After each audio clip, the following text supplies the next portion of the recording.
Agar bu yangiliklar haqiqat bo'lsa, menimcha tibbiyot uchun juda ham katta yutuq amalga oshirildi. Xitoydagi bir, ya'ni paralyzed, ya'ni o'sha shol bo'lib qolgan, ya'ni oyoqlari umuman ishlamay qolgan odamni unga miyasiga chip qo'yishdi va u odam yurishni boshladi.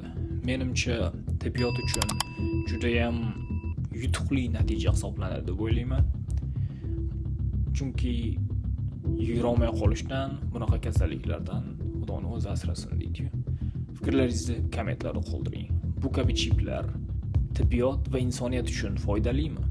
Va shu jumladan Elon Musk ham bunga o'xshagan texnologiyalarni rivojlantiryapti, lekin Xitoy ko'rib turganingizdek AI chiplarini o'sha qo'yib boshladi.